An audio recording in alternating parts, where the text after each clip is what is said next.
নমস্কার বন্ধুরা, কেমন আছেন সবাই? তো সকাল সকালে এই যে রান্নাঘরে চলে এসেছি। আর আজকে না সমস্ত কিছু নিরামিষ রান্না বান্না করব। তার জন্য কিন্তু এই যে ভেন্ডিগুলো নাকি বেশ ভালো করে ভেজে নিচ্ছি। খুব ভালো করে বলবো না, কারণ ভেন্ডি বেশি ভালো করে ভাজতে গেলে কিন্তু অনেকটা তেল লাগে, আর আজ কিন্তু আমি একটু অল্প তেলেই রান্না করছি। আর এদিকে এই যে সাদা সর্ষে, কাঁচা লঙ্কা, লবণ দিয়ে একটুখানি বেটে রেখেছি। নর্মালি কিন্তু আমি একটু সাদা সর্ষেই বেশি রান্নায় ব্যবহার করি, কালো সর্ষে আমার খুব একটা বেশি ভালো লাগে না। আর এই ভেন্ডিগুলো না আমাদের এখানে যে গাছে ভেন্ডি হয়েছে সেখান থেকে কিন্তু তুলে এনেছি। তো গোটা গোটা ভেন্ডি দিয়ে রান্না করছি। আপনারা চাইলে কিন্তু ভেন্ডিগুলো না মাঝখান থেকে টুকরো করেও নিতে পারেন। তো যাই হোক, ভেন্ডিগুলো না দেখুন এখানে ভেজে নিয়েছি, খুব একটা বেশি ভাজছি না, মানে একটু কাঁচা কাঁচা রেখে ভাজছি। তো তারপর কড়াইতে কিছুটা তেল গরম করে ফোড়নে দিয়ে দিয়েছি একটা শুকনো লঙ্কা আর একটুখানি কালো জিরে। ফোড়নটা যখন একটু ভাজা ভাজা হয়ে আসবে তখন দিয়ে দেবো বেটে রাখা সর্ষেটা, মানে লবণ আর লঙ্কা দিয়ে যে সর্ষেটা আমি বেটে রেখেছি সেই সর্ষেটা দিয়ে দিলাম। তো নর্মালি কিন্তু সর্ষে বাটা আমি এরকম একটু কষিয়েই রান্না করি, আপনারা কিন্তু ঝোলের ভিতরেও দিয়ে দিতে পারেন। তো এইরকম কষিয়ে রান্না করলে কি হয়, মানে আমার মনে হয় যে সর্ষের টেস্টটা বেশ ভালো হয়। তো যাই হোক, এবার একটুখানি নেড়ে চেড়ে নিয়েছি আর দিয়ে দিচ্ছি পরিমাণ মতন হলুদ গুঁড়ো আর দিয়ে দেবো পরিমাণ মতন লবণ। লবণটা তো অবশ্যই বুঝেই ব্যবহার করতে হবে, কারণ সর্ষে বাটা যেহেতু লবণ দেওয়া হয়েছিল সেই জন্য কিন্তু এখানে লবণটা একটু বুঝে দিতে হবে। তো একটুখানি নেড়ে চেড়ে নিয়েছি আর এইবারে কিন্তু দিয়ে দেব একটুখানি শুকনো লঙ্কার গুঁড়ো। আর ঝালটাও কিন্তু বুঝেই দিতে হবে, যেহেতু কাঁচা লঙ্কা বাটা দেওয়া হয়েছে সেই জন্য কিন্তু ঝালটাও বুঝে দিতে হবে। তো এইবারে সমস্ত মশলা খুব ভালো করে মিশিয়ে নিয়েছি। মিশিয়ে নিয়ে না আরও কিছুটা সময় কষিয়ে নেব, যাতে করে মানে সর্ষের উপরে তেলটা ভাসতে শুরু হয়ে যায়। আর মানে সেরকম করে কষিয়ে নিলেই হয়ে যাবে। তো আপনারা কে কেমন করে এই মানে ভেন্ডি দিয়ে সর্ষে বাটা রান্না করেন আমাকে কিন্তু কমেন্ট করে জানাতে পারেন। আমি নর্মালি কিন্তু এইভাবেই রান্না করি, শুধু ভেন্ডি দিয়ে সর্ষে বাটা না, নর্মালি সর্ষে বাটা আমি এইভাবেই রান্না করি। তো তারপরে সর্ষে বাটাটা বেশ সুন্দর কষানো হয়ে গেলে এর ভেতরে কিন্তু ভেজে রাখা ভেন্ডিগুলো না দিয়ে দিয়েছি। ভেন্ডি দিয়ে এবার খুব ভালো করে সর্ষে বাটার সঙ্গে কিন্তু মিশিয়ে নিতে হবে, যাতে করে মানে প্রতিটা ভেন্ডির গায়ে খুব ভালো মতন সর্ষে বাটাটা মানে সর্ষে বাটাটা লেগে যায় আর কি। আর গ্যাসের ফ্লেম না এই সময় কমিয়ে দিতে হবে, যেহেতু মানে সর্ষে বাটায় একটুও জল নেই, সেই কারণে কিন্তু গ্যাসের ফ্লেমটা বাড়ানো থাকলে এটা খুব সহজেই পুড়ে যাবে, সেজন্য গ্যাসের ফ্লেমটা কমিয়ে নিতে হবে। তো বেশি সময় মানে খুব বেশি সময় ধরে কিন্তু কষানোর দরকার নেই, ওই 2 থেকে 3 মিনিট মতন একটু নেড়েচেড়ে কষিয়ে নিলেই হবে, মানে খুব একটা বেশি কষানোর দরকার নেই। তো এখানে দেখুন কয়েক মিনিট মতন আমি কষিয়ে নিয়েছি আর তারপরে কিন্তু ফুটন্ত গরম জল আমি দিয়ে দিচ্ছি। নর্মালি আমি তো রান্নায় গরম জলই ব্যবহার করি, আপনারা চাইলে ঠান্ডা জলও দিতে পারেন, কিন্তু গরম জল দিলে আমার মনে হয় যে তরকারির টেস্ট বেশ ভালো থাকে।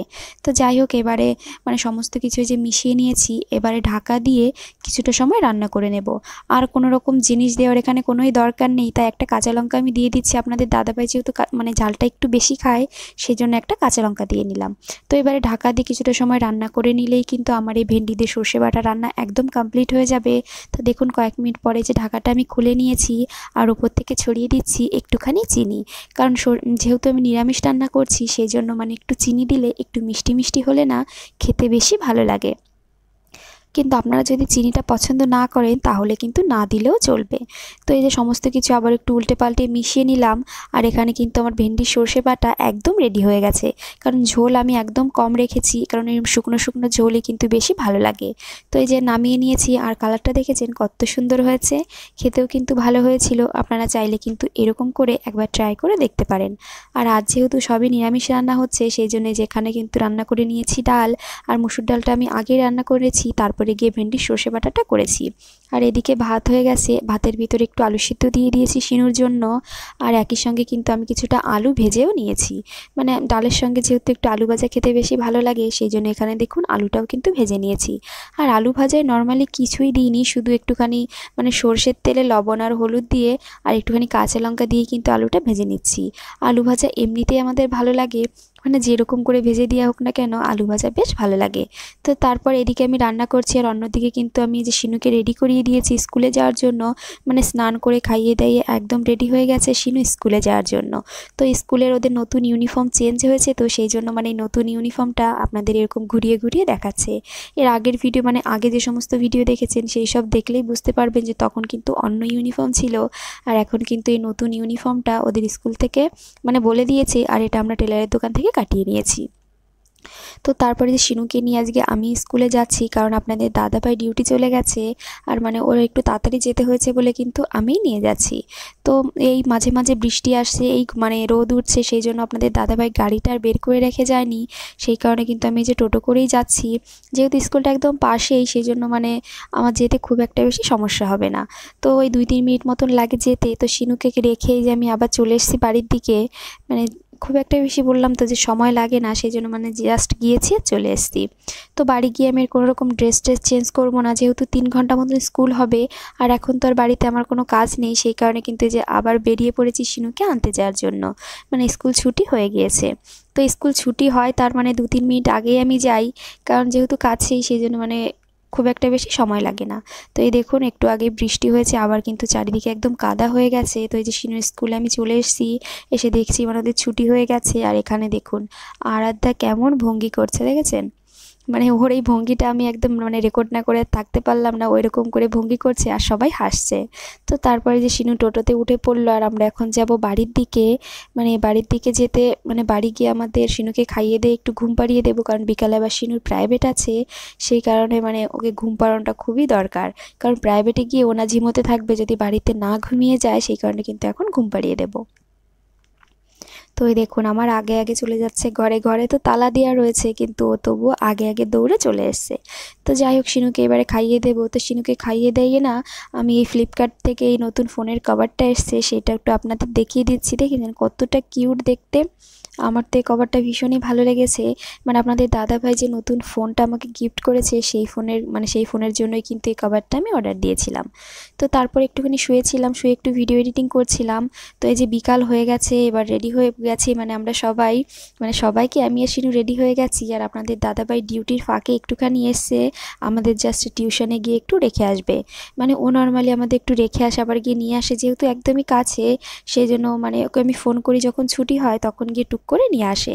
আর এখন আমাদের নিয়ে যাবে টিউশনে, মানে সেই জন্যই কিন্তু এসছে। বেশি সময় লাগবে না, আবার কিন্তু ডিউটি চলে যাবে। তো এই যে এবারে কিন্তু আমরা রাস্তায় যে বেরিয়ে পড়েছি, আর আগেই বলেছি যে একটুখানি সময় লাগবে, জাস্ট মানে 2-3 মিনিট মতন লাগবে। আর এই যে কথা বলতে বলতে কিন্তু আমি ম্যামেদের বাড়িতে চলেও এসেছি। আর একটুখানি সামনের দিকে গেলেই কিন্তু ম্যামেদের বাড়ি। তো ম্যামেদের বাড়িতে কিন্তু একজন নতুন সদস্য এসেছে, সিনি হচ্ছে কি এই যে, এটা খুবই দুষ্টু। আর ম্যামরা কিন্তু মানে এই কুকুরটাকে নতুন এনেছে। ম্যামরা তো বরাবরই মানে কুকুর বিড়াল ভীষণই পছন্দ করে। ম্যামেদের আগে থেকেই একটা কুকুর রয়েছে, মানে বড় সাইজের কুকুর বাঘা, ওকে তো আমি আগে দেখিয়েছি। আর এটাকে হচ্ছে গিয়ে নতুন এনেছে। এটা খুবই ছোট, সেই কারণে দেখেছেন মানে খাটে এখনও লাফিয়ে উঠতে পারে না, কিন্তু সে ওঠার জন্য অনেক ভঙ্গি করছে। তো এই যে এখানে রয়েছে বড়টা শুয়ে, মানে বড়টা উপরে রয়েছে আর ওর নিচে রয়েছে। এর নাম হচ্ছে বাঘা আর ওর নাম হচ্ছে গিয়ে কচু। দেখুন অনেক সময় কিন্তু লাফিয়ে লাফিয়ে ওর এখন কষ্ট হয়ে গেছে, তো সেই জন্য একটু সাইডে শুয়ে রয়েছে।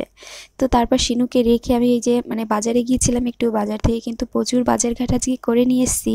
আর এত সব বাজার করার একটাই কারণ আমাদের বাড়িতে কালকে অতিথিরা আসবে, সেই কারণে কিন্তু বাজার ঘাটটা না একটু বেশি করেছি। আর কারা আসবে সেটা আমরা মানে পরেই আপনাদের দেখাবো, আজকে মানে আজকের বলছি না, পরে আপনাদের দেখাবো।